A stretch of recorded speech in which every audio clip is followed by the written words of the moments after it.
Assalamualaikum warahmatullahi wabarakatuh. Halo generasi pembelajar, bagaimana kabar kalian hari ini? Semoga kalian dalam keadaan sehat dan pastinya tetap semangat untuk mengikuti pembelajaran pada hari ini. Oke, senang sekali bisa bertemu dengan kalian pada hari ini karena kita sudah sampai di subtema yang ketiga dari tema 2. Dan kali ini kita akan belajar muatan pendidikan Pancasila dan kewarganegaraan. Dan materinya sangat menarik sekali. Hari ini kita akan belajar tentang pelaksanaan sikap tanggung jawab warga masyarakat. Dan salah satu contohnya nanti akan disampaikan di dalam materi. Harapannya setelah kalian menonton video ini, kalian bisa lebih memahami pelaksanaan sikap tanggung jawab di lingkungan masyarakat serta akibat-akibat yang bisa kalian terima jika kalian tidak bisa melaksanakan tanggung jawab kalian. Nah, sudah siap untuk belajar pada hari ini? Langsung saja kita mulai ke materi yang pertama. Salah satu bentuk tanggung jawab kita sebagai warga masyarakat adalah pemanfaatan kembali sampah. Sampah adalah sisa kegiatan sehari-hari manusia dan atau proses alam yang berbentuk padat. Sampah yang menumpuk dapat mencemari lingkungan dan mengganggu kesehatan organ pernafasan. Tugas dan tanggung jawab masyarakat adalah menangani permasalahan sampah ini. Orang yang mengumpulkan sampah disebut dengan pemulung. Pemulung mengumpulkan sampah, kemudian dijual kepada pengumpul. Sampah yang dikumpulkan oleh pemulung yaitu botol-botol plastik, bungkus makanan, koran bekas, dan benda lain yang dapat diolah kembali. Benda-benda tersebut disetorkan kepada orang-orang yang dapat mengolahnya menjadi benda lain yang berguna. Pengolahan sampah atau benda-benda tidak terpakai disebut dengan daur ulang. Nah, daur ulang sendiri adalah proses untuk menjadikan suatu bahan bekas menjadi bahan baru. Sampah yang pertama adalah mengurangi penggunaan bahan baku yang baru karena dihasilkan dari barang-barang atau bahan bekas. Kemudian yang kedua, mengurangi penggunaan energi. Dan yang ketiga, tentunya mengurangi polusi, kerusakan lahan, dan emisi gas rumah kaca bila dibandingkan dengan proses pembuatan barang baru.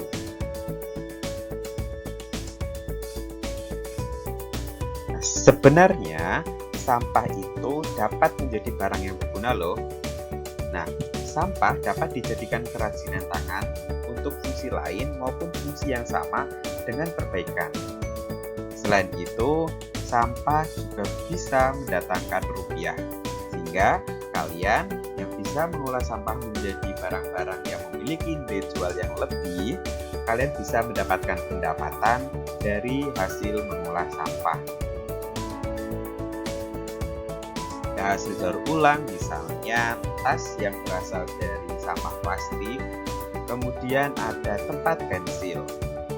Nah, kalau kalian perhatikan sangat cantik ya, bagus-bagus sekali, dan kalian bisa membuatnya dari benda-benda yang menurut kalian sudah tidak termanfaatkan, ya sudah kalian buang. Padahal kalau kalian olah menjadi barang-barang yang sangat cantik seperti ini, bisa terjual dengan harga yang mahal. Mau mencoba? Sampah harus diolah dengan baik agar tidak mencemari lingkungan dan mengganggu kesehatan manusia. Bila tidak dikelola dengan baik, sampah dapat mengakibatkan terjadinya perubahan keseimbangan lingkungan yang merugikan. Diperlukan upaya dan komitmen yang serius dalam penanganannya, terutama dalam mengubah perilaku masyarakat dalam mengelola sampah sehingga nantinya berdampak pada peningkatan taraf hidup dan kesehatan masyarakat itu sendiri. Nah, kalau tadi dijelaskan, ada peran pemulung yang sangat besar dalam mengelola sampah, maka tanggung jawab kalian sebagai generasi pembelajar adalah mengelola sampah secara mandiri, tidak hanya membuang sampah, tidak hanya mengelolanya, tetapi kalian bisa mendapatkan banyak sekali manfaat dari kalian mengelola sampah. Selanjutnya adalah pelaksanaan sikap tanggung jawab. Pada hakikatnya manusia itu adalah makhluk yang bertanggung jawab. Pada hakikatnya ya, manusia tidak boleh berbuat semaunya terhadap sesama manusia atau alam sekitarnya. Manusia harus menciptakan keseimbangan, keselarasan antara sesama manusia dan juga lingkungan sekitarnya. Nah, berikut ini ada ciri-ciri orang yang bertanggung jawab. Yang pertama tentunya berani menanggung risiko atas segala yang menjadi tanggung jawabnya. Kemudian yang kedua, melakukan apa yang diucapkan, berani mengakui kesalahan, dan meminta maaf bila bersalah. Dan ciri yang terakhir yaitu peduli pada kondisi dan orang sekitar, serta mengerjakan semua tugas dengan baik.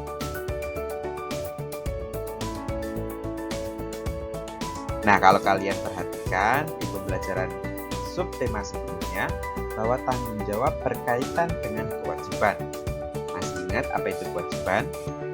Nah, kewajiban adalah sesuatu yang dibebankan terhadap seseorang. Kewajiban itu harus dilaksanakan. Nah, sikap tanggung jawab harus diterapkan dalam kehidupan sehari-hari, baik saat di rumah, saat kalian berada di sekolah, maupun saat kalian berada di masyarakat. Sikap tanggung jawab harus dimiliki sejak dini, bahkan sejak kalian masuk di usia taman kanak-kanak maupun di sekolah dasar. Harus kalian biasakan, dalam setiap melaksanakan kewajiban-kewajiban kalian harus dilaksanakan dengan penuh tanggung jawab. Nah, sekarang apa ya akibat yang terjadi jika tanggung jawab tidak dilaksanakan oleh kalian? Yang pertama, tentunya kalian akan dikucilkan dari pergaulan. Misalnya, kalian memiliki tanggung jawab untuk ikut bersih-bersih lingkungan, atau kalian memiliki kewajiban untuk membersihkan lingkungan, terutama saat bergotong royong membersihkan lingkungan.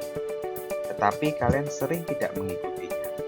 Nah, besar kemungkinan kalian akan dikucilkan dari pergaulan, terutama oleh teman-teman kalian di lingkungan tempat tinggal kalian. Kemudian akibat yang kedua, tidak dihormati orang lain. Biasanya orang yang tidak bertanggung jawab atau lalai terhadap kewajibannya, besar kemungkinan dia tidak akan dihormati oleh orang lain, atau bahkan sering diremehkan oleh orang lain. Kalian pernah menemukan orang yang seperti itu? Nah, kalau pernah, jangan ditiru ya. Kemudian selanjutnya, tidak dipercaya orang lain lagi. Selain kalian tidak akan dihormati oleh orang lain atau diremehkan oleh orang lain, kalian mungkin tidak akan dipercaya oleh orang lain lagi. Karena sudah sering kalian tidak melaksanakan kewajiban-kewajiban kalian, terutama kewajiban yang harus dilaksanakan dengan penuh tanggung jawab. Misalnya, pada suatu ketika kalian mendapatkan tanggung jawab sebagai seorang ketua kelas, tapi kalian tidak bisa melaksanakannya. Nah, di kelas berikutnya ada pemilihan ketua kelas lagi, mungkin kalian tidak akan dipilih oleh teman-teman kalian, karena di kelas sebelumnya kalian sudah dikenal oleh teman kalian sebagai anak yang bertanggung jawab. Nah, akibat yang terakhir yaitu dapat menimbulkan masalah yang lebih besar. Contohnya, misalnya kalian memiliki kewajiban untuk membersihkan lingkungan, tetapi sering sekali kalian malah membuang sampah di sungai, kalian tidak ikut bersih-bersih lingkungan. Apa akibat yang akan terjadi? Saat turun hujan, akan timbul masalah yang lebih besar. Sungai karena penuh dengan sampah akan mampet. Dan akibatnya apa? Akibatnya akan terjadi banjir. Wah, semoga tidak terjadi ya di tempat kalian. Maka dari itu, jadilah anak yang bertanggung jawab. Oke, sekian materi pada hari ini. Semoga bisa lebih memberikan pemahaman kepada kalian terkait sikap-sikap yang harus kalian miliki. Salah satunya adalah sikap tanggung jawab. Dan tentunya, semoga kalian bisa menghindari hal-hal yang tidak bertanggung jawab, sehingga kalian tidak akan mendapatkan akibatnya. Baik, jika kalian ada pertanyaan terkait materi ini, silakan bisa kalian sampaikan di kolom komentar. Jangan lupa follow Instagram @abudianto12. Sampai bertemu di video selanjutnya.